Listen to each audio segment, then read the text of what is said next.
Salut à tous, moi c'est Frankie, développeur full stack web et mobile, et également spécialisé sur N8N. C'est ma première vidéo aujourd'hui, donc soyez clément, je vais sûrement bafouiller ou je vais faire des trucs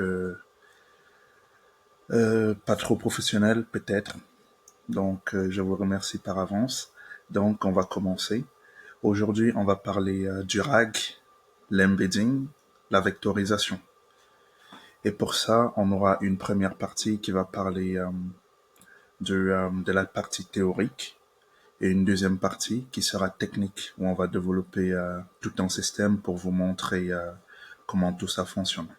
Sans plus tarder, on va commencer. Donc là, je vais aller sur N8N.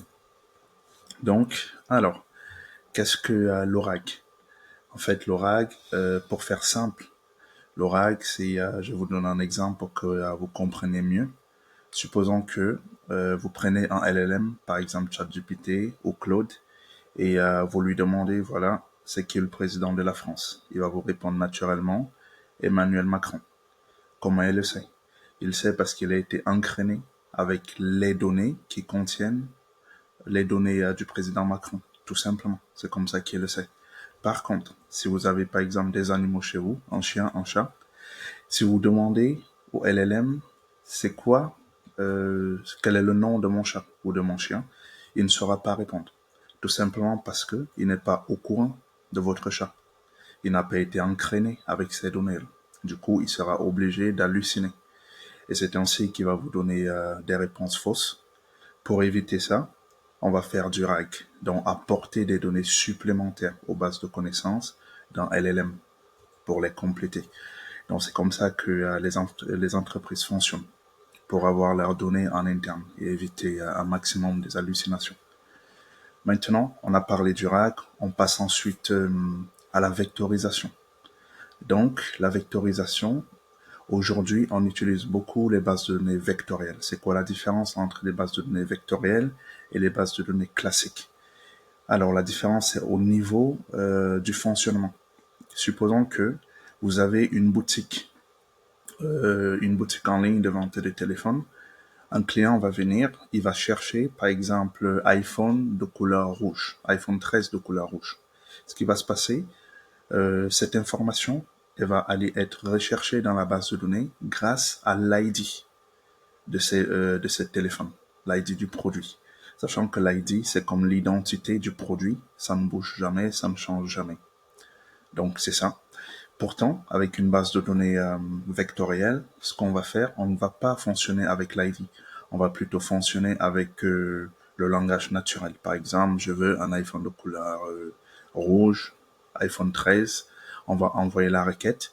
Et ce qui va se passer, c'est que il y aura une recherche dans la base de données. On va faire correspondre de façon sémantique euh, les données. Donc, on va regarder est-ce que dans la base de données vectorielle, il y a un téléphone iPhone 13 de couleur rouge. On fait correspondre les données et c'est ainsi qu'on va retrouver le résultat et on va le retourner. Donc, ça ne se passe pas avec des ID. C'est vraiment de façon sémantique ou, si vous voulez, avec le sens des mots. Donc, c'est comme ça que ça se passe. Du coup, on a défini à peu près les bases de données vectorielles et au niveau de leur fonctionnement, comment on stocke des données dans cette base de données vectorielle. On les stocke déjà par le chunk. C'est quoi le chunk? En fait, le chunk, supposons que vous avez un livre de 10 000 pages. Ce livre, ce qui va se passer avec les bases de données classiques, on va stocker le livre entièrement. Ce qui va faire que si, par exemple, vous recherchez une information qui se retrouve à la 901e page, ce qui va se passer, c'est que, de façon classique, on va parcourir toutes les pages. On va chercher votre information dans toutes les pages. Vous voyez bien qu'on va passer à première page, deuxième page, centième page, 200e page, etc. Et ça va prendre beaucoup de temps, beaucoup d'énergie, et ça veut dire que ce seront des coûts en plus, ou par exemple les performances en moins. Donc c'est ça qui va se passer. Par contre, si vous avez une base de données vectorielle, bah, ce qui va se passer, on va déjà faire le chunk. Le chunk, ça permet de faire quoi? On va découper notre gros livre en petits morceaux. vous allez choisir la taille de ces petits morceaux-là. Ça, c'est le chunk. Dès que vous avez fait le chunk, vous allez passer à la deuxième étape, qui est la vectorisation. Donc, on va transformer ces chunks, ces petits morceaux, en vecteurs. Quand on dit vecteur, qui dit vecteur dit coordonnées dans l'espace. Donc, ça veut dire que dans les bases de données vectorielles, comme le nom l'indique, les données sont stockées sous forme de vecteurs. Ça veut dire que pour partir, par exemple, d'un point A à un point B, on a besoin des coordonnées pour y arriver. C'est la même chose avec la donnée. Donc, le point de départ, ce sera par exemple la requête qu'on envoie, et le point d'arrivée sera le point précis de la donnée que l'on recherche dans la base de données en utilisant les vecteurs pour y arriver. Donc, pour faire simple, c'est ça. Donc là, on a déjà fait notre petite partie théorique. On passe ensuite à la partie technique. Donc là, on passe sur N8N.